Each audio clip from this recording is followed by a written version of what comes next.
Shalom saudara-saudari yang terkasih dalam Kristus. Bertemu kita kembali dalam santapan firman Tuhan hari ini, Isnin 2 Mac 2026.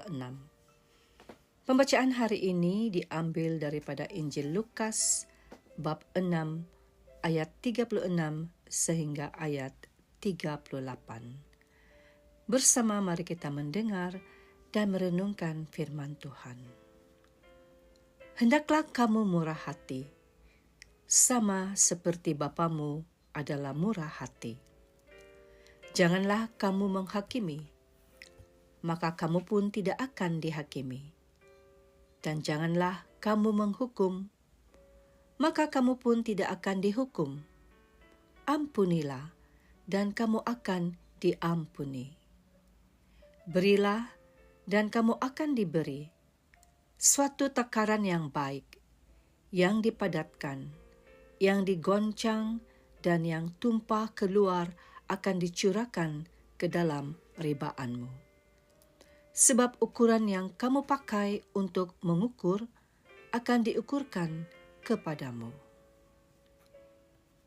Demikianlah sabda Tuhan. Terpujilah Kristus. Saudara-saudari terkasih dalam Kristus, kita telah masuk ke dalam minggu kedua musim Prapaskah. Pembacaan Injil pagi ini agak pendek, namun mempunyai pesan yang mendalam kepada setiap pribadi kita. Dalam petikan Injil, Yesus mengajak kita untuk menjadi cermin hati Bapa. Murah hati adalah sikap atau karakter Allah yang penyayang dan penuh belas kasihan.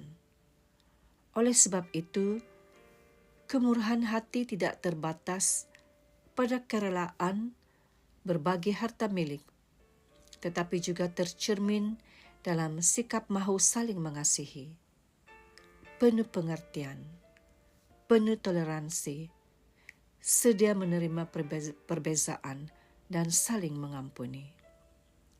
Sesungguhnya ukuran hidup seorang Kristen bukan hanya doa atau pelayanan, tetapi juga belas kasihan.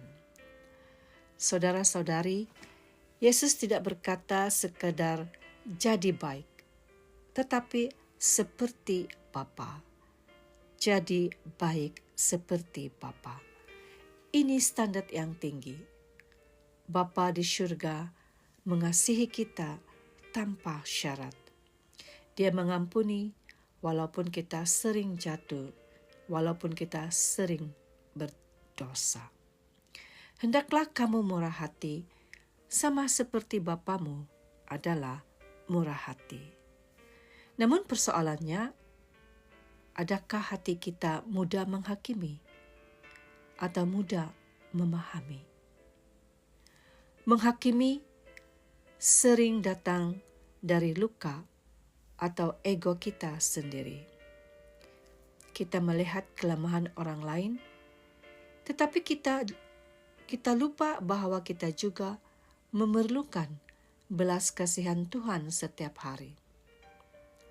Apabila kita berhenti menghakimi, hati kita menjadi lebih ringan. Pikiran dan perasaan kita akan menjadi lebih damai, dan pada masa yang sama, kita memberi ruang untuk Tuhan bekerja dalam hidup orang lain. Dalam ayat 37 juga mengatakan, ampunilah dan kamu akan diampuni. Pengampunan bukan berarti melupakan kesakitan, tetapi memilih untuk tidak menyimpan kepahitan, memilih untuk berdamai dengan kesakitan dan kepahitan masa lalu. Mengampuni membebaskan bukan hanya orang lain, tetapi lebih kepada membebaskan diri kita sendiri. Saudara-saudari, ayat akhir dalam Injil mengatakan, berilah dan kamu akan diberi. Yesus menjanjikan ukuran yang melimpah. apa yang kita tabur, yaitu kasih, kebaikan, kemurahan hati, akan kembali kepada kita, bahkan lebih banyak. Mungkin bukan dalam bentuk material atau kemewahan. Ia boleh jadi dalam bentuk damai dalam hati, sukacita, hubungan yang harmonis, kesehatan, dan rahmat Tuhan yang lebih baik. Saudara-saudara terkasih, selepas kita mendengar pembacaan Injil hari ini, marilah kita terus merenungkan diri kita dengan soalan-soalan ini. Siapakah yang sedang saya hakimi dalam hati saya pada saat ini? Siapakah yang perlu saya ampuni? Dan dalam cara apa saya boleh menunjukkan belas kasihan minggu ini? Saudara-saudari, Tuhan memberkati. Selamat berpuasa dan beramal ibadah.